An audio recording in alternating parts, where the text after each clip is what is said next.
So தொடர்ந்து கர்த்தருடைய வார்த்தைக்கு நேராக நம்ம போகலாம். நம்ம நேற்றைய தினத்தில் இயேசு கிறிஸ்துவை கெத்செமனே தோட்டத்துக்கு கொண்டு வந்த காரியங்கள், இயேசு கிறிஸ்து ஜெபத்துக்கு கெத்செமனேக்கு வந்த காரியம். அந்த கெத்செமனே தோட்டத்தில் யூதாஸ் இயேசு கிறிஸ்துவை காட்டி கொடுத்தான். காட்டி கொடுத்த பின்பு யூதாஸோடு கூட வந்த ஏறத்தாழ 1250 பேர் சேவகர்கள் இயேசு கிறிஸ்துவை என்ன பண்ணாங்க, அரெஸ்ட் பண்ணத நம்ம பார்த்தோம். அரெஸ்ட் பண்ணி கொண்டு போகிறத நம்ம பார்க்குறோம். அங்கேருந்து நம்ம என்ன பண்ணலாம், தொடங்கலாம். இன்னைக்கு நிச்சயமாக உங்களுக்கு ஆசீர்வாதமாக இருக்கும்னு நினைக்கிறேன். தயவுசெய்து கவனித்து கேளுங்க, அது உங்களுக்கு ஆசீர்வாதமாக இருக்கும். வாசிக்கலாமா? யோவான் 18ஆம் அதிகாரம். யோவான் எழுதின சுவிசேஷம் 18ஆம் அதிகாரம் 1ஆம் வசனத்திலிருந்து வாசிக்க தொடங்கலாம். இயேசு இவைகளை சொன்ன பின்பு தம்முடைய சீஷருடனே கூட கெதரோன் என்னும் ஆற்றுக்கு அப்புறம் போனார். அங்கே ஒரு தோட்டம் இருந்தது. கவனிங்க. சோ இந்த தோட்டம் என்னன்னு உங்களுக்கு தெரியும், கெத்செமனே தோட்டம். இதை பத்தி நேற்று நான் பேசியிருக்கணும், அதை விட்டுட்டா, அதனால அதையும் உங்களுக்கு விடக்கூடாதுன்றதுக்காக நான் இன்னைக்கு சொல்ல விருப்பப்படுறேன். ஸோ இயேசு கிறிஸ்து கெத்செமனே தோட்டத்துக்கு போனார் பாருங்களா. இந்த இடத்துல பேர் இல்லை, ஆனால் மத்தேயுலையும் மார்க்லையும் அந்த பேர் போட்டிருக்காங்க. என்னன்னா கெத்செமனே தோட்டம் என்ற ஒரு வார்த்தை. இந்த கெத்செமனே தோட்டம் நான் சொன்ன ஆல்ரெடி அரிமத்தின் ஊராகிய யோசேப்புடைய ஒரு தோட்டம் தான் இந்த தோட்டம். இந்த தோட்டம் எப்படியாப்பட்ட தோட்டம் என்றால் ஒலிவ மரம் இருக்கிற தோட்டம். என்ன தோட்டம்? இந்த இடம் கார்டன். அந்த கார்டன்ல முக்கியமா என்னன்னு கேட்டா, இந்த ஒலிவ எண்ணெயை எடுக்கிற ஒரு, நம்ம பாஷையில் சொன்னா ஒரு எந்திரம் போல ஒன்று இருக்குது. செக்க ஆள்ற ஒரு இடம் இருக்கிறது நம்ம என்ன பண்ணலாம் சொல்றோம், ஆயில் பிரஸ் அப்படின்னு சொல்லிட்டு சொல்லுவாங்க. அந்த கெத்செமேனுக்கு அர்த்தமே அவ்வளோதான். கெத்செமேன்ன்றது எபிரியர் பாஷை. அந்த எபிரியர் பாஷையில் இருக்கிறத இங்கிலீஷில் மொழிபெயர்த்தா இதுதான் வரும், ஆயில் பிரஸ். கெத்செமேனா என்ன அர்த்தம்? Oil press. இந்த இடம் இயேசு ஏன் செலக்ட் பண்ணார்னா, இயேசு கிறிஸ்துடைய வியாகுலத்தை குறித்து நம்ம நேற்று பார்த்தோம். Agony of Jesus Christ. இயேசு கிறிஸ்துவுக்கு வேதனைன்றது வேற, இயேசு கிறிஸ்துவை அடித்து அந்த வருகிற வழி வேற, இயேசுவை கொடுமை கொடுத்த அது காரியமெல்லாம் வேற. ஆனால் இதெல்லாம் நடக்க சம்பவிக்கிறதுக்கு முன்பாகவே இயேசு எவ்வளோ பெரிய வேதனைப்படுறாரு. அவர் நடக்கிற சம்பவங்களை குறித்து அவருடைய மனதில் அதை எண்ணி அவருக்கு வேர்வை ரத்தமாய் வந்ததெல்லாம் நம்ம என்ன பண்ண பார்த்தோம். அப்போ எப்படி அந்த இடத்துல ஒரு ஒலிவ பழம் நசுக்கப்பட்டு எண்ணெய் எடுக்கப்படுறார்களோ, அதே போல இயேசுவும் இந்த இடத்துல நசுக்கப்பட்டார். இயேசுவும் இந்த இடத்துல என்ன பட்டார்? பிழியப்பட்டார் என்று நம்ம பார்க்கிறோம். இது மாத்திரம் இல்லை, இந்த கெத்செமனே தோட்டத்துக்கு இந்த கெத்செமனே இன்னைக்கு வரைக்கும் காவல் காத்து கொண்டு அதை ரொம்ப ஜாக்கிரதையாக அந்த இடத்த வைத்து கொண்டிருக்காங்க. ஹிஸ்டாரிக்கலாக ரொம்ப முக்கியமான இடம். அந்த இடத்துல அந்த காலகட்டத்தில் இயேசு இருக்கும்போது இருந்த மரம் இன்னைக்கும் இருக்குதுன்னு சொல்றாங்க. 4 மரம் இன்னைக்கும் இருக்குதுன்னு சொல்லிட்டு இன்னைக்கு நம்ம கேலண்டர்லாம் பார்ப்போம். கெத்செமனே தோட்டம்னு சொல்லிட்டு ஒரு 4 ஒலிவ மரம் இருக்குது. அதோடைய வயது குறைஞ்சபட்சம் 2000க்கு மேலே இருக்கலாம் அப்படின்னு சொல்லிட்டு சொல்றாங்க. ஏன்னா இயேசு வாழ்ந்த காலகட்டத்திலிருந்து இன்னைக்கு வரைக்கும் இருக்குதுன்னா அது எவ்வளோ பழமையான ஒரு மரம். ஸோ இதுதான் கெத்செமனே குறித்து தானே ஒரு இது. இன்னும் இயேசு கிறிஸ்து அந்த கெத்செமனே தோட்டத்திலே இருக்கிறார். அதனால தான் நான் சேர்த்து சொல்றேன். இப்போ கெத்செமனே தோட்டத்திலிருந்து வெளியே கொண்டு வரார். அங்கிருந்து நம்ம என்ன பண்ணலாம் பார்க்கலாம். நேற்று தினத்தில் உங்களுக்கு தெரியும், நம்ம அதே மத்தேயு யோவான் 18ஆம் அதிகாரத்தில் கடைசி பகுதியை நம்ம வாசிக்கலாமா? கடைசி பகுதினா 11ஆம் வசனத்தை வாசிக்கலாம். அப்பொழுது இயேசு பேதுருவை நோக்கி உன் பட்டயத்தை உரையிலே போடு. பிதா எனக்கு கொடுத்த பாத்திரத்தில் நான் பானம் பண்ணாது இருப்பேனோ இதெல்லாம் நம்ம நேற்று பார்த்தோம். இதுக்கு அடுத்து 12ஆம் வசனத்தை வாசிங்க. அப்பொழுது போர் சேவகரும் 1000 போர் சேவகருக்கு தலைவனும் யூதருடைய ஊழியக்காரனும் இயேசுவை பிடித்து அவரை கட்டி முதலாவது அவரை அண்ணா என்பவரிடத்திற்கு கொண்டு போனார்கள். போதும் நிறுத்தலாம் தயவு செய்து. இங்க கவனிங்க, ரொம்ப முக்கியமான ஒரு காரியம். இப்போ நம்ம நேற்று தினத்துல பேதுரு என்ன பண்ணா, பட்டயத்தினால வெட்டுந்து இயேசு கிறிஸ்து 3 காரியத்தை பேதுருத்துல பேசினார். அப்புறம் யூதாஸ் வெளியே ஓடுறான். யூதாஸ்க்கு என்ன நடந்துச்சுன்றதெல்லாம் நம்ம என்ன பண்ணோம் பார்த்தோம். இப்போ இயேசு கிறிஸ்துவை சேவகர் பிடித்து, நான் சொன்ன கணக்கெல்லாம் உங்களுக்கு இப்போ புரியுதுல, படிக்கும் போது 1000 சேவகர்களுக்கு தலைவர் வந்துக்கிறாருன்னா அப்ப கண்டிப்பா அங்க எவ்வளவு பேர் தான் இருப்பாங்க? 1000 பேருக்கு மேலே இருக்காங்க. 1250 பேர் நான் உங்களுக்கு சொன்னேன் சேவகர்கள் மாத்திரம். ஸோ அவ்வளோ பேர் இருக்கிறாங்க. இதுக்கு தலைவனாக இருக்கிற மல்கூஸ் அங்கே இருக்கிறான் பாருங்க, அவனோட கூட யூதாஸ் இருக்கிறான்னு பார்க்குறோம். இப்போ இயேசு கிறிஸ்துவை கட்டுறது உண்மையா? நான் சொன்ன மாதிரி இயேசுவை கட்டி இருக்கிறாங்க. அது எப்படி கட்டினாங்கன்னு சொல்றாங்க? 2 கையில செயினை போட்டிருக்காங்க, இடுப்புக்கு ஒரு செயினை போட்டிருக்காங்க, கழுத்துக்கு ஒரு செயினை போட்டிருக்காங்க. இந்த செயினெல்லாம் போட்டு இயேசு கிறிஸ்துவை தரன்னு அந்த ஒலிவ மரங்கள் இருக்கிற அந்த தோட்டத்திலிருந்து இழுக்கிறாங்களாம் பாருங்க. அப்ப முதலாவது இயேசு கிறிஸ்து என்ன நடந்ததுன்னு கேட்டா, இந்த ஒலிவ மரத்தின் கிளைகள் அவர் அப்படியே, உங்களுக்கு புரியுதுல நான் பேசுற காரியம்? ஒரு பொதாருக்குள்ள இருந்து ஒரு ஆள் அப்படியே தரதான் இழுத்துட்டு வந்து என்ன ஆகும், அந்த கிளைகள் எல்லாம் அவரை என்ன பண்ணும், காயப்படுத்தல. அது போல இயேசு கிறிஸ்துவை முதலாவது இந்த ஒலிவ மரங்கள் எல்லாம் காயப்படுத்திச்சா பாருங்க. காயப்படுத்தி இந்த தோட்டத்தை விட்டு வலுக்கட்டாயமா இயேசுவை கொண்டு வராங்க. கொண்டு வந்த உடனே இவங்க பட்டணத்துக்கு வெளியே இருக்கிறாங்க. இவங்க பட்டணத்துக்குள்ள இவங்க போகணும். இப்போ நடுவில் இவங்க இயேசு கிறிஸ்து இந்த கெத்ரோ என்ற ஒரு ஆத்தை தாண்டி தான் இயேசு வந்தாரு. இப்போ அந்த இடத்துல பட்டணத்துக்கு போறதுக்கு ஒரு பிரிட்ஜ் இருக்குது. என்ன இருக்கு? ஒரு பிரிட்ஜ் இருக்குது.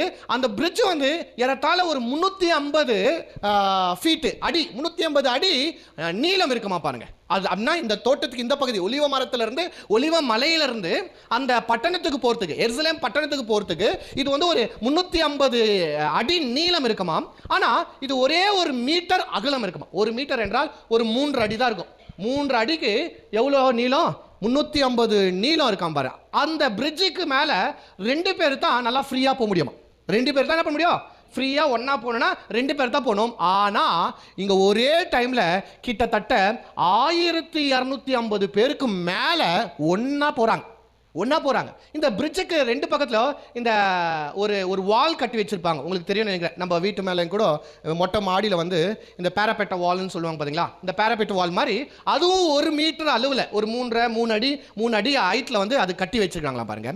இந்த பிரிட்ஜு கிட்ட போகும்போது திரளான கூட்டம் என்ன பண்ண முடியலன்னா இந்த பிரிட்ஜுக்கு உள்ள போக முடியல. ஏன்னா இவ்வளோ 1200 பேர் ஒரே முட்டா ரஷ் ஆக முடியுமா அந்த பிரிட்ஜில்? 2 பேரா தான் போக முடியும். இந்த நேரத்தில் என்ன ஆயிடுச்சுன்னா அவங்க கிட்ட இருந்த அந்த பந்தம்லாம் அதோடைய நெருப்பு எரியிற கெப்பாசிட்டி இழந்து இருட்டா மங்கின போல எரிந்து கொண்டிருக்குது. சில பந்தம்லாம் அமைஞ்சு போச்சு. இந்த நேரத்தில் ஏறத்தாழ 11 மணிக்கு இவரை வெளியே கொண்டு வந்துட்டாங்க. 11 மணிக்கு இயேசு கிறிஸ்துவ தோட்டத்திலேருந்து வெளியே கொண்டு வந்திருக்கிறாங்க. இப்போ இந்த நேரத்தில் என்ன ஆகுதுன்னா இருட்டாயிடுச்சு. இருட்டு ஆனவுடனே அங்க இருக்கிற ஸ்பெஷலா ரோம் போர் வீரர்கள் 600 பேர், நான் சொன்ன நேத்து 600 பேர், அந்த 600 பேர் இயேசுவை பிடித்து முன்னாடி போயிருக்கிறாங்க. ஆனா இந்த இயேசு கிறிஸ்துவை வெறுத்து அவரை அநேக யூத காட்ஸ் இருக்காங்க பாத்தீங்களா, தேவாலயத்தினுடைய காவல்காரர்கள், இவர்களும் இந்த சினாகிரே போலீஸும் என்ன பண்றாங்கன்னா அந்த ஆத்துக்கிட்ட அதிகமான கல் இருக்கு தானங்க, இந்த கல் எடுத்து இயேசு பக்கமா பார்த்து இயேசு அடிக்கிறாங்க. ரோம் சேவகர்கள் முன்னாடி இருக்காங்க, பின்னாடி இந்த இவங்க இருக்கிறாங்க, இந்த போலீஸும் இந்த டெம்பிள் கார்ட்ஸும். இவங்க எல்லாம் என்ன பண்றாங்கன்னா அந்த ஆத்துக்கு ஓரத்தில் இருக்கிற கல்லெல்லாம் எடுத்து இயேசு மேல அந்த இருட்டில் அடிக்கிறாங்க. ரோம் வீரர்களுக்கு ஒன்னாவது அவங்க ஹெல்மெட் எல்லாம் போட்டுக்கிறாங்க, அவங்க பயங்கர ப்ரொடெக்டிவா இருக்காங்க. இதுல ஒரு சில கல் இயேசு கிறிஸ்துடைய பின் தலைமையிலே பட்டு ரத்த ஒழுவ ஸ்டார்ட் ஆயிடுச்சு. அந்த நேரத்தில் என்ன பண்றாங்க கேட்டா, ஒரு மனுஷன் ஓடி போயிட்டு இயேசு கிறிஸ்து அந்த பிரிட்ஜ் மேல போயிருக்கும்போது இயேசு கிறிஸ்து போயிட்டு பின்னாடியே அப்படி குத்துறான். இயேசு போய் என்ன பண்றாரு, அந்த பேரபெட் வால் மேல விழுறாரு. விழும்போது அநேக வேத பைபிள் ஸ்காலர் சொல்றாங்க அவருடைய அப்பர் லிப்ஸ் என்னாயிடுச்சா, கட் ஆயிடுச்சான். அப்பர் லிப்ஸ் என்னாயிடுச்சா, கட் ஆயிடுச்சான். அந்த இயேசு இப்போ என்ன பண்றாரு, கையில காலெல்லாம் செயின் போட்டு அவர் அந்த பேரபெட் மேல விழுந்துட்டாரு. அப்பர் லிப்ஸ் கட் ஆயிடுச்சு. இப்போ இன்னொருத்த வந்து பின்னாடி இயேசு கிறிஸ்துவை குத்துறான். குத்துன உடனே அந்த பேரபெட் வால்ல இருந்து இயேசு மேல அந்த பிரிட்ஜ் மேல இருந்து இயேசு கீழே விழுறாரு. அவர் கீழேயும் விழ முடியல, அப்படியே மேல இருந்து கீழே விழுந்து அப்படியே தொங்குறாரு. ஏன்னா இவங்க செயினை இவங்க கையில இருக்கிறதுனால இவங்க பிடிச்சிட்டாங்க. பிடிச்ச உடனே மறுபடியும் அப்படியே பிரிட்ஜில் அப்படியே தொங்கி கொண்டு இருக்காரு. மறுபடியும் அவரை பிடிச்சி மேலே என்ன பண்ணுறாங்க, இழுத்து அங்கேருந்து அவங்க கையில் கிடைக்கிறத கல்லுனாலையும் கட்டைனாலையும் எதில் கிடைக்கும் அதெல்லாம் அடித்து இயேசு கிறிஸ்துவை முதலாவது எங்கேட்டுன்னு போகிறாங்க, அண்ணா கிட்ட என்ன பண்ணுறாங்க, கொண்டு போகிறாங்க. யார் இந்த அண்ணாஸ்ன்னு சொல்லிட்டு இங்கிலீஷில் சொல்கிறாங்க. யார் இந்த அண்ணாவுக்கிட்ட ஏன் இயேசு கிறிஸ்துவை முதல் முறையாய் கொண்டு வராங்க? இப்படி சொல்லணும்னா எப்படி சொல்லலாம், ஏன் கொண்டு வராங்க என்றால் காரணம் என்னன்னா, த ட்ரையல் ஆஃப் ஜீசஸ் சொல்லுவாங்க. இயேசு கிறிஸ்துவின் விசாரணைகள். 2 சுபாவம் இருக்கு இயேசு கிறிஸ்துவுக்கு. ஒன்று, அவர் தேவ சுபாவம் உள்ளவரா இருக்கிறார். 2வது, அவர் மனுஷ சுபாவம் உள்ளவரா இருக்கிறார் என்று பார்க்கிறோம். இப்போ இயேசு கிறிஸ்துவை அரெஸ்ட் பண்றாங்க என்றால் சும்மா அரெஸ்ட் பண்ணல, அவர் மேல அநேக அலிகேஷனை வைக்கிறாங்க, அவர் மேல அநேக குற்றங்களை வைக்கிறாங்க. 2 குற்றம், ஒன்னு பொலிட்டிக்கல் சம்பந்தமான குற்றம், 2வது மதத்துக்கு சம்பந்தமான குற்றம். இப்போ மதத்துக்கு சம்பந்தமான அலிகேஷனுக்கு மத தலைவர்கள் கிட்ட கொண்டு போறாங்க. அந்த மத தலைவர்கள் சிறந்த தலைவர் யாருன்னு கேட்டா இந்த அண்ணா யாருன்னு கேட்டா இவர் முன்னாள் பிரதான ஆசாரி தானங்க. ஏன் இவர்கிட்ட கொண்டு போங்கன்னு கேட்டா, இந்த அண்ணா ரொம்ப ரொம்ப ரொம்ப ரொம்ப ரொம்ப பவர்ஃபுல்லான ஆளுன்னு சொல்லிட்டு சொல்லப்படுறாங்க. இயேசு கிறிஸ்துக்கு பிறப்புக்கு முன்பாகவே ஏறத்தாழ 6 BC-லேருந்து 15 BC வரைக்கும், கிமு 6-லேருந்து 15 வரைக்கும் இவர் ஏறத்தாழ 9 வருஷம் இவர் ஹை பிரீஸ்டா இருக்கிறார். இவர் யார் மூலியமா ஹை பிரீஸ்டா இருக்கிறார்னா, அந்த காலகட்டத்தில் சீரியா கவர்னரா இருந்தவர், அந்த சீரியா கவர்னர்னால இவர் ஹை பிரீஸ்டா ஆக்கப்பட்டிருக்கிறாங்க. இவர் சாதாரணமான ஒரு ஆள் அல்ல. இவருக்கு மொத்தம் 5 பிள்ளைங்க இருக்கிறாங்க. இந்த 5 பிள்ளைகள்ல 4 ஆண் பிள்ளைகள், ஒரு பெண் பிள்ளையா. இந்த 4 ஆண் பிள்ளைகளும் பிரதான ஆசாரியர்களுக்கு அடுத்ததாகவும் பிரதான ஆசாரியர் அடுத்த ஆகும்படியாய் ஆயத்தமா இருக்கிறவர்கள் என்று நம்ம பார்க்கிறோம். ஒரு பெண் இருக்கிறா. இந்த ஒரு பெண்ணும் இயேசு கிறிஸ்து இருக்கிற காலகட்டத்தில் ஒரு ஆசாரியன் இருக்கிறான். அவன் தான் காய்பா. காய்பாவை குறித்து நாளைக்கு நம்ம பார்க்கலாம், யார் அந்த காய்பான்னு சொல்லிட்டு. அந்த காய்பாவுடைய மனைவி தான் இந்த அண்ணாவுடைய மகள் என்று பார்க்கிறோம். இந்த அண்ணா சாதாரணமான ஒரு ஆள் இல்லை, ரிலீஜியஸாவே மிகப்பெரிய பவர்ஃபுல்லான ஒரு ஆள், மிகப்பெரிய ஒரு பணக்காரனா இருந்தான், மிகப்பெரிய ஒரு ரவுடியா இருந்தான்னு சொல்லிட்டு பார்க்கிறோம். இன்னும் சொல்ல போனா தேவாலயத்துடைய மொத்த கண்ட்ரோல் யார் கிட்ட இருக்குன்னா அண்ணா கிட்ட தான் இருக்குது. அங்க இருக்கிற பிரதான ஆசிரியர்கள் அண்ணாவுடைய கண்ட்ரோல் தான், அங்க இருக்கிற பரிசேயர்கள் அண்ணாவுடைய கண்ட்ரோல் தான், சதிசேயர்கள் அண்ணாவுடைய கண்ட்ரோல் தான். இந்த ரிலீஜியஸ்க்கு சம்பந்தப்பட்ட எல்லா மனிதர்களும் யாருடைய கண்ட்ரோல் இருக்காங்கன்னா அண்ணாவுடைய கண்ட்ரோல்ல தான் இருக்கிறாங்க.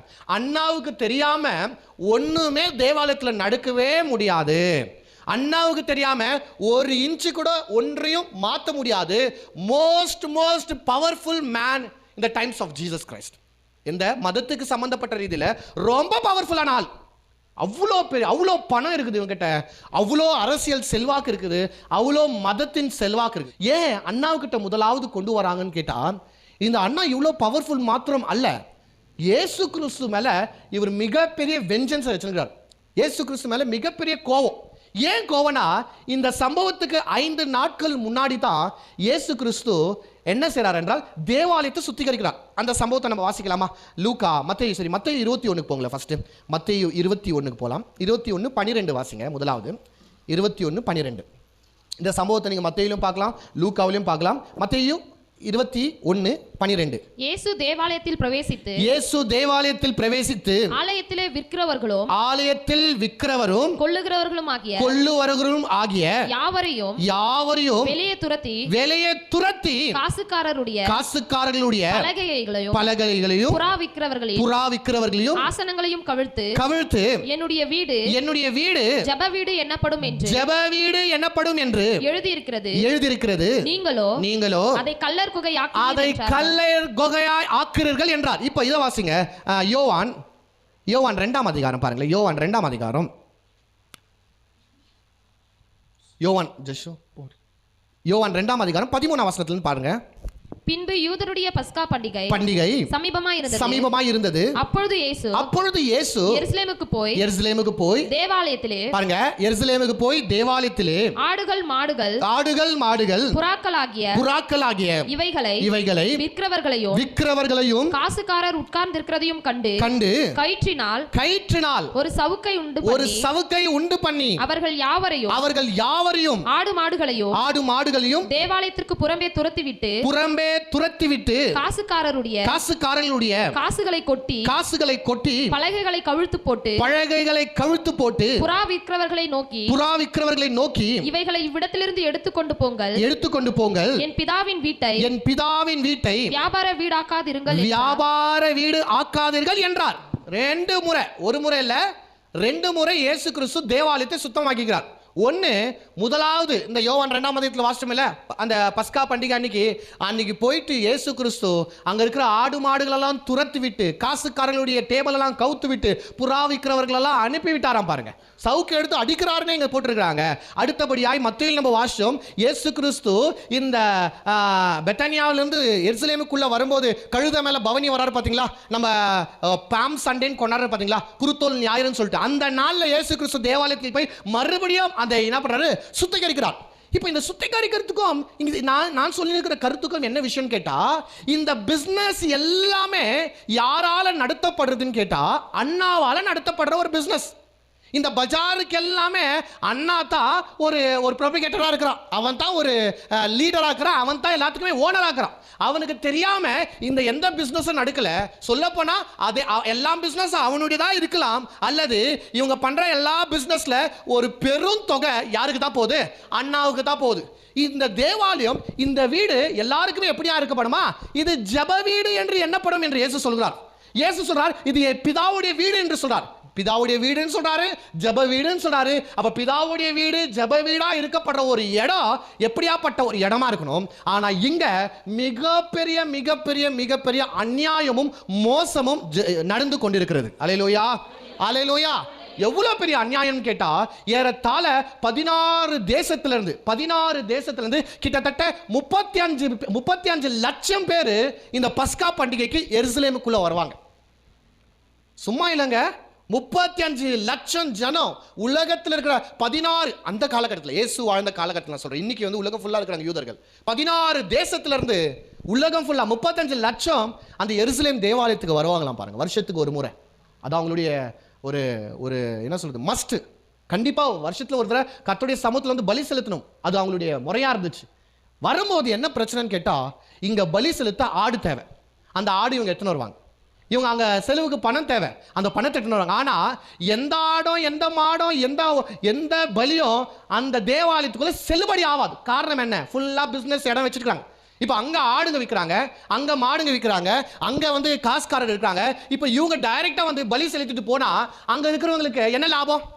ஒண்ணுமே லாபம் இல்லை, ஒண்ணுமே லாபம் இல்லை. இப்போ என்ன நடக்கும்னு கேட்டா, நான் வந்து இந்தியா தேசத்துலேருந்து ஒரு ஆடை பிடிச்சின்னு போறேன், எருசலேமுக்கு கஷ்டப்பட்டு பல மாதம் பிரயாசத்தோடு போறேன் ஒரு பலி இடலான்னு சொல்லிட்டு. உள்ள போகும்போது ஆசாரிய அந்த ஆடை செக் பண்ணுவான், நேரத்தில் வந்து ஆடை செக் பண்ணுவான். செக் பண்ணிட்டு அவன் சொல்லுவான், ஐயோ ரொம்ப தொழிலேருந்து வந்துக்கிறீங்க, ஆனா பிரச்சனை என்னன்னு கேட்டா, இந்த ஆடை பலி கொடுக்க முடியாது. இந்த ஆடு வந்து ஒரு குறைகள் உள்ள ஒரு ஆடு. இந்த ஆடுக்கு காது கேட்க மாட்டேங்குது, இந்த ஆடுக்கு கால் ஒழிஞ்சிட்டு இருக்குது, இந்த ஆடுக்கு கண்ணு தெரியாது. இந்த ஆடை நீ பலியிட்டினா அது கர்த்தர் ஏற்றுக்கொள்ள மாட்டாரு, அது உனக்கு சாபமா மாறிடும் அப்படின்னு சொன்னோன்னே அவன் கேட்கும், ஐயோ நான் இவ்வளோ தொழில் வந்துட்டேனே, நான் என்ன பண்றதுன்னு கேட்கும்போது, ஒன்றும் பிரச்சனை இல்லை, எங்களுடைய மார்க்கெட்ல எங்களுடைய கடையில் ஃப்ரெஷ்ஷா பலி கொடுக்கறதுக்காகவே ஆயத்தம் பண்ணப்பட்ட ஆடு இருக்குது, அந்த ஆடை வாங்கிக்கோங்க அப்படின்னு சொல்லிட்டு சொல்லுவாங்க. எவ்வளோ விலைன்னு கேட்டா, இவங்க சொல்ற பிரைஸ் எப்படி இருக்கணும்னா, நார்மலான ஒரு ஆடு வந்து ஒரு 1000 ரூபாய் இருக்கும் என்றால், இவருக்கு வந்து கிட்டத்தட்ட 35,000 ரூபாய் 40,000 ரூபாய் சொல்லுவாங்களாம். சும்மா இல்லைங்க, இது எவ்வளோங்க? 35,000 ரூபாயிலிருந்து 40,000 ரூபாய் சொல்லுவாங்களாம் ஒரு ஆட்டுடைய விலை. இவனுக்கு வேற வாய்ப்பே இல்லை, கம்பல்சரி வாங்கித்தான் ஆகணும், வாங்கித்தான் ஆக வேண்டும். சரி, இந்த ஒரு பிரச்சனையா இருந்தாலும், ரெண்டாவது பிரச்சனைனா, நான் சொன்ன 16 தேசத்துலேருந்து வருவாங்கன்னு சொல்லிட்டு, இந்த 16 தேசத்துலேருந்து வருவங்க இங்க ஏதாச்சும் வாங்கணும்னா, தேவாலயத்தில் சுற்றி இருக்கிற எருசலேம்லையும் ஏதாச்சும் வாங்கணும் என்றால், இவங்க கிட்ட காசு வந்து அவங்களுடைய நாட்டின் காசு இருக்கும். ஆனா இங்க அந்த காசுலாம் என்ன ஆகாது? செல்லுபடி ஆகாது. அதனால மணி எக்ஸ்சேஞ்ச், இன்னைக்கு நம்ம ஃபாரின் எங்கன்னா போனோம்னா கண்டிப்பா மணி எக்ஸ்சேஞ்ச்ல பணத்தை மாத்தினா அந்த ஊர்ல செலவு பண்ணிட்டு நம்ம பணம் எடுத்துன்னு போனோம் தெரியுமாங்க. அது வந்து அங்க ஹை டாக்ஸ்ல வச்சு மிகப்பெரிய வரியை வசூலிப்பாங்க. 1 to 4 டைம்ஸ்.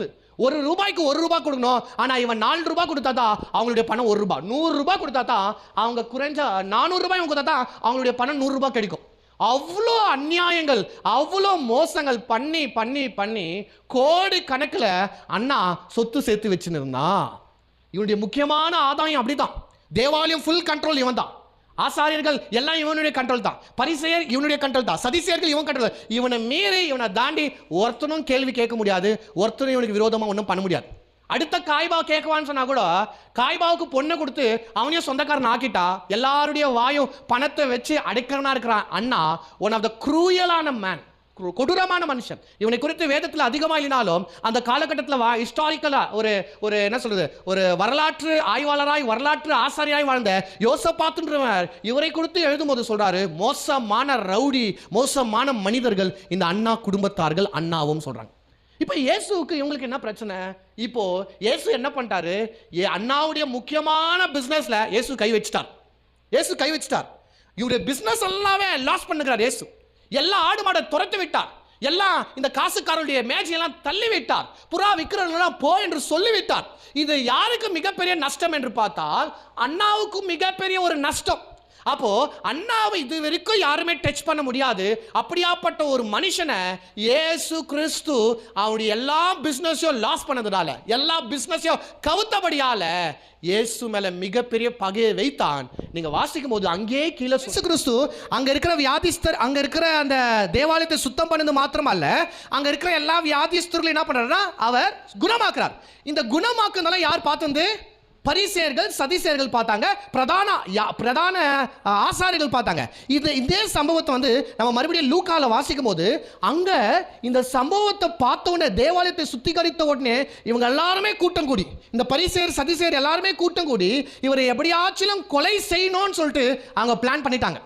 ஆனால் மக்களுடைய மிகப்பெரிய சப்போர்ட் யாருக்கு இருக்குன்னு கேட்டா இயேசு கிறிஸ்துவுக்கு இருந்துச்சு. இயேசு கிறிஸ்து எந்த தைரியத்தில் பண்றாரு? மக்கள் இருக்கிற தைரியத்தினால தான் பண்றாரு நம்ம சொல்ல முடியாது. அவர் பிதாவுடைய வல்லமையினால இதெல்லாம் செய்றார். ஒண்ணுமே இவனுக்கு பண்ண முடியாது. இவனுக்கு பண்ணா என்ன பண்ண முடியாது? சாவடிக்கு போறாங்க. அந்த நேரம் வரும்போது என்னை நான் ஒப்பு கொடுக்கணும் இயேசு காத்து கொண்டிருக்கிறார். ஆனா இவர்கள் எல்லாருமே பொறுமையா இருந்ததுக்கு காரணம் என்ன? மக்களுடைய மிகப்பெரிய பவர் இயேசு கிறிஸ்துவுக்கு இருந்தபடியால தான் இத்தனை முதலாவது அண்ணாவுடைய பிசினஸை கெடுத்தாலும் பொறுமையா இருக்கிறாரு, ரெண்டாவது டைம் கெடுத்தாலும் பொறுமையா இருக்கிறாரு, மூணாவது டைம் இயேசு கெத்செமனே தோட்டத்தில் மாட்டிக்கிறவன முதலாவது யார்கிட்ட கொண்டு வராங்க? அண்ணாவுக்கிட்ட கொண்டு வராங்க. இப்போ அண்ணாவுக்கிட்ட கொண்டு வந்த உடனே அண்ணா 2 காரியத்தை விசாரிக்கிறார். இதை நம்ம அதே யோவான் 18ஆம் அதிகாரம் பாருங்க. யோவான் 18ஆம் அதிகாரம் சரியாக 11:30 மணிக்கு அண்ணாவுக்கிட்ட கொண்டு வராங்க. அண்ணா 2 காரியத்தை விசாரிக்கிறார். ஒன்று வாசிங்க, 15ஆம் வசனத்திலிருந்து 19 யோவான் 18ஆம் அதிகாரம் 19ஆம் வசனத்திலிருந்து பாருங்களேன். பிரதான ஆசாரியன் இயேசுவினிடத்தில் அவருடைய சீஷரை குறித்தும் போதகத்தை குறித்தும் என்ன பண்ணாரு? விசாரித்தான். இப்போ இயேசு கிறிஸ்து விசாரிச்சு கொண்டிருக்கிறாங்க. அதுல நான் சொன்னேன், இயேசு கிறிஸ்துவை விசாரிக்கிறதுல 2 டைப் ஆஃப் விசாரணை. ஒன்னு மத சம்பந்தப்பட்ட விசாரணை போய் கொண்டிருக்குது, ரெண்டாவது அரசியல் சம்பந்தப்பட்ட விசாரணை போய் கொண்டிருக்கு. அதுல மத சம்பந்தப்பட்ட விசாரணையில 2 விசாரணை நடக்குது. அதுல முதலாவது விசாரணை யார் இடத்துல நடக்குது? அண்ணா இடத்துல நடக்குது. அந்த முதலாவது விசாரணையில் அண்ணா கேட்கிற 2 கேள்வி எது சம்பந்தப்பட்டது என்றால், ஒன்று அவருடைய சீஷர்கள் சம்பந்தப்பட்டது, 2 அவருடைய போதனை சம்பந்தப்பட்டதா இருக்குது. இந்த போதனையை முதலாவது பார்க்கலாம். முதலாவது போதனையில் என்ன அவர் போதிக்கிறார் என்றால், இயேசு கிறிஸ்துவை அவர் ஒரு தீர்க்கதரிசி என்றே அவர் போதிக்கிறார். இயேசு ஒரு தீர்க்கதரிசியாக போதிக்கிறார். இயேசு வந்து தேவனுடைய குமாரன் என்று போதிக்கிறார். பிதாவை தன் தகப்பன் என்று போதிக்கிறார். அப்ப அவருடைய டீச்சிங்ல பிரச்சனை. ஓய்வு நாளை குறித்து இயேசு வித்தியாசமாய் போதிக்கிறார். மோசேயுடைய நியாயப்பிரமாணத்தை குறித்து இயேசு வித்தியாசமாய் போதிக்கிறார். எல்லாமே கான்ட்ரடிக்ஷனா இருக்குது, முரண்பாடா இருக்குது. இவ்வளவு நாளாய் நாங்கள் போதித்ததை நீ போதிக்கல, இவ்வளவு நாளாய் நாங்கள் ஜனங்களுக்கு என்ன கத்துக்குத்தமோ அதை நீ போதிக்கல, அதை நீ சொல்லல, நீ வித்தியாசமா ஒன்று சொல்ற, அது தப்பு அப்படின்னு சொல்லிட்டு ஃபர்ஸ்ட் ட்ரையல்ல ஒரு நிக்க வைக்கிறாங்க. ரெண்டாவது கேள்வி என்னன்னா, சீஷர்களை குறித்து. ஏன் சீஷர்களை குறித்து கேட்குறாங்கன்னு கேட்டால், இந்த 12 சீஷர்களில் யூதாஸ் ஒண்டி தான் யூதயாவுக்கு சேர்ந்தவன் நான் சொன்னேன். இதில் மீதி இருக்கிற 11 பேர் எந்த ஊருக்கு சேர்ந்தவங்க? கலீலியாவுக்கு சேர்ந்தவங்க. கலீலியான்றது ஒரு பெரிய ஊர் பாருங்க. அந்த கலீலியான்ற ஊரில் ஊரை சுற்றியும் ஏறத்தாழ 300 கிராமங்கள் இருக்குதான். எவ்வளோ கிராமங்க? 300 கிராமம். அந்த 300 கிராமங்களில் ஒவ்வொரு கிராமத்தில் 1500 பேர்லேருந்து 15000 பேருக்கு மேலே ஜனங்க வாழ்ந்து கொண்டு இருக்கிறாங்களா. எங்க 300 கிராமங்க கலீலியா சுற்றி. அந்த கலீலியாவில் 300 கிராமங்கள் இருந்தாலும் ஒவ்வொரு கிராமத்திலையும் 1500 15000 பேருக்கு உட்பட்ட ஜனங்க இருக்கிறாங்க. இந்த கலீலியாவிலேயே ஈஸ்டர்ன் சைடு, கிழக்கு பக்கத்தில், ஈஸ்ட் பக்கத்தில் இருக்கிற எல்லா கலீலியர்களும் எப்படி இருப்பாங்க கேட்டால், அவங்க ரொம்ப என்ஜாய் பண்ணுறவர்களாக இருப்பாங்க. புசித்து குடிக்கிற ஜனங்களாக இருப்பாங்க. இன்னைக்கு சில ஃபாரின் கண்ட்ரீஸ்லாம் இருக்குது பார்த்தீங்களா, இந்த ஹாங்காங், தாய்லாந்து, அப்புறம் சிங்கப்பூர், மலேசியா போல, கோவா போல எப்பவுமே என்ஜாய்மெண்ட், வெறிய என்ஜாய் பண்ணுறது, சம்பாதிக்கிறது, குடிக்கிறது, நல்லா சாப்பிட்றது, என்ஜாய் பண்ணுறது, அப்படியாப்பட்ட மக்கள் கலீலியர்கள் ஒரு கூட்டம். ஆனால் இந்த வெஸ்ட் சைடில் இருக்கிற மிகுதியாக இருக்கிற இந்த கலீலியர்கள்லாம் மிகப்பெரிய வைராக்கியம் உள்ள ஒரு ஆட்கள். இவங்களுடைய பெரிய அஜெண்டா அப்படின்னா, எப்படி ஆச்சு இந்த எருசலேம் பிடிக்க வேண்டும், எப்படி ஆச்சு இந்த இஸ்ரவேல், அன்னைக்கு ஆபிரகாமுக்கு கர்த்தர் வாக்கு கொடுத்தது போல முழு இஸ்ரவேலும் எங்கள் மக்களுக்கு சொந்தமாக வேண்டும், எங்களை ஆண்டு கொண்டிருக்கிற இந்த ரோமர்களை அடித்து வெளியே துரத்த வேண்டும் என்று இந்த ஜலத்தியர்கள், உதாரணத்துக்கு இயேசு கிறிஸ்துடைய சீஷர்கள்ல ஒரு சீஷன் பேர் என்னமா, ஜலத்தேன் ஆகிய சீமோன். சீமோன் யாரா? ஜலத்தியனா. ஜலத்தின்ன்றது ஒரு தீவிரவாத அமைப்பு. இன்னைக்கு எப்படி அநேக நாடுகளில் தீவிரவாதங்கள் இருக்கிறார்களோ அதே போல அன்னைக்கும் இஸ்ரேல் தேசத்தில் கலீலியா பகுதிகளில் தீவிரவாதிகள் இருந்தாங்க. எந்த தீவிரவாதிகள்? இந்த ஜலத்தியர்கள். இவங்களுடைய நோக்கம் என்ன? இந்த ரோமர் படையை அடித்து துரத்தணும், இந்த ரோமர்கள் கூட எப்படின்னா சண்டை போட்டு நம்ம ஃப்ரீடமை வாங்கணும், நம்ம இஸ்ரேல் தேசம் முழுக்க நமக்கே சொந்தமாக வேண்டும், நம்ம தான் ஆளுகை பண்ண வேண்டும் சொல்லிட்டு நினைத்து கொண்டிருக்கிற மக்கள். இப்போ இந்த 11 சீஷர்களும் எதுக்கு சேர்ந்தவங்க? கலீலியாவுக்கு சேர்ந்தவங்க.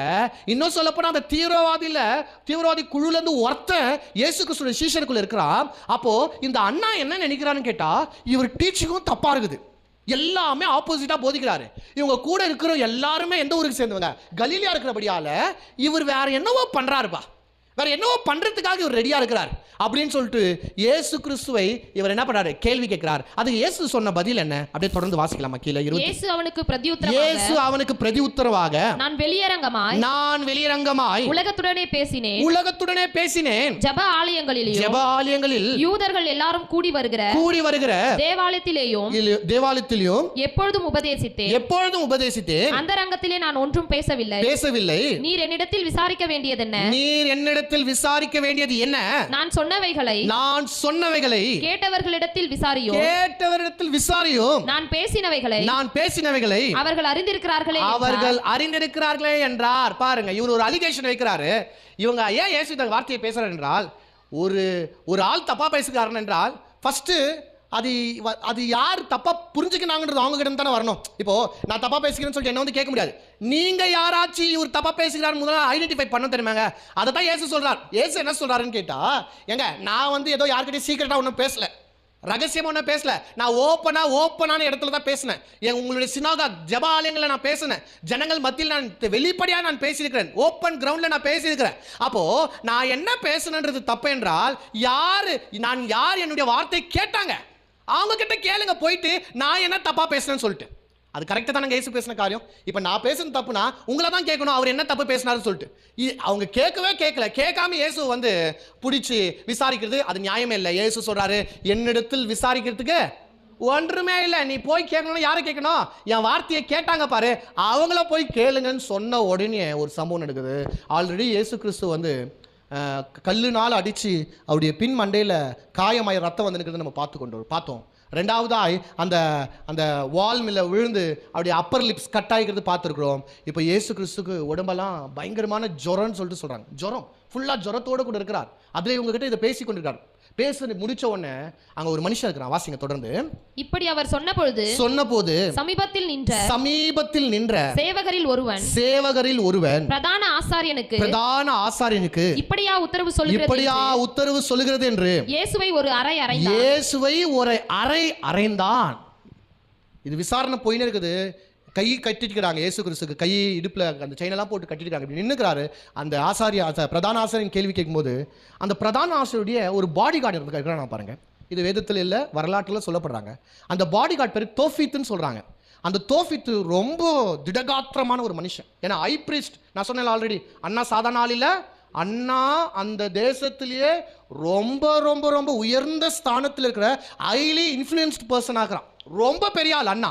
அப்போ அண்ணாவுக்கு எவ்வளோ செக்யூரிட்டி இருப்பாங்க, எவ்வளோ பாடி கார்ட்ஸ் இருப்பாங்க. அந்த பாடி கார்ட்ஸில் முக்கியமான பாடி கார்டு இந்த தோஃபித்துன்றாங்க.